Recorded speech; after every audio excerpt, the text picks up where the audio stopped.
I haven't drank the poison that is Frosty Jacks for over 9 years now, but sometimes I do bring it into my flat in the form of flashbacks now and again. During these brief times, it's everywhere. It's in every corner of my home. The trauma is still alive with me, the sickness, the places it took me, the bridges I burnt, the people that I lost from my lives that haven't returned to this day. Sometimes I think I'm still locked in the orbit of Frosty Jack, and occasionally it comes back to kick me in the teeth. As an alcoholic, I was always walking to the off licence. I was always walking to the off licence in my head, even when I wasn't. I was thinking, how am I going to get the pennies together to buy more Frosty Jacks to go to the off licence when this bottle runs out? The torturous, what seemed like 1,000-mile journey to the off licence. Wondering, is the money that I have here enough? I think it is. It was a nightmare. I'm thinking, who's going to see me walking up to the off licence here? Will I even make it? And I'm thinking, what state will I be in when I get there? Will the person at the till look at me like I'm the scum of the earth? But it was all right if you did get it, because on the way back home I got the pre-drink buzz.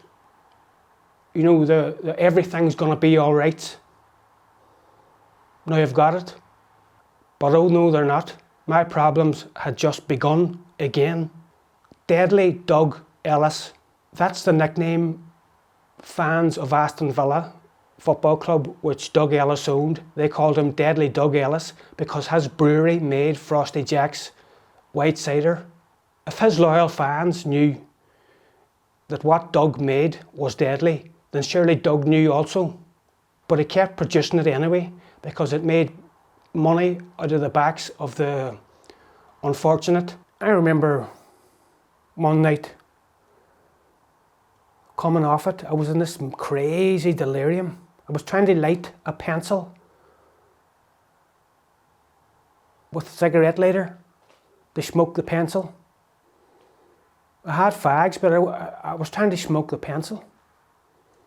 And there was another night, I was actually hiding behind the bin. I thought I was in Red Square in Moscow, and I was hiding from the army, the Russian army. There was another day too where I thought there was a bomb in the flat. I was running around looking for it in a real panic. And then there was the situation where I thought I was buried alive in a coffin. I was jumping up and down in my bed trying to bang on the ceiling. I thought the ceiling in the bedroom was the lid of the coffin.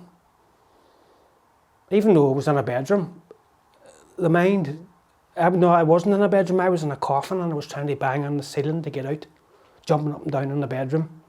I don't want to be the crud of humanity, an alcoholic dependent on white cider to get through the day, and the horrendous things that it makes you do, and the consequences of drinking it. The running out of money, the coming off it, and all the horrors of that. I always imagined that it was somehow pure. I look back and I think it was pure before I started drinking. Like the possibilities are endless. They weren't just an average Joe working class person, but my mind looks back and I could have done anything. When all the dreams you had just destroyed. And then you end up, oh, he's an alcoholic. That's what they say about you. How the fuck that happened? And people say, it's not you, it's not the alcohol, it's you that's to blame. Yes, you're right. I'm not going to argue with you. You'll never know. So what's the point in trying to educate you? You won't never know, and look at you. The gods have given me a mind that has no limits, and you also. But it's Frosty Jack's that was the God in my life. It brought great comfort but at terrible cost.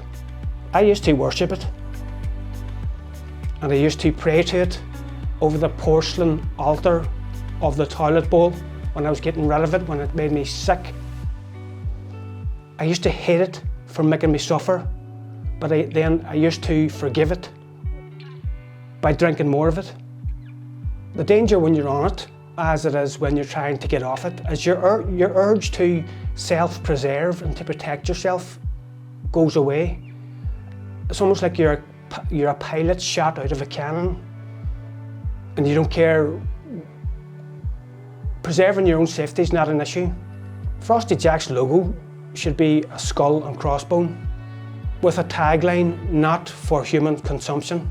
I did, and I know other alcoholics drank Frosty Jack straight out of the bottle. I think it would be more honest of the manufacturers of Frosty Jacks to put a small rusty nail in each bottle. I mean, it's malice to make this so cheaply and so strong. The makers of this do not have your best interests at heart. They have money at heart. White Cider and Frosty Jacks clipped my wings. Maybe you're content to walk about knowing that your wings have been clipped, but I wasn't, and I doubt that you are also. I was born with a healthy mind and a healthy body, all the gifts that nature could have given me. I let that dirt take me down. Sure, I'm an alcoholic. Doesn't matter that you're an alcoholic. Doesn't mean that you have to just lie there and take it. Keep buying it. Fight it every day. Give yourself a chance. The makers of Frosty Jacks don't care about you. They don't care about the destruction that it causes. I do, however.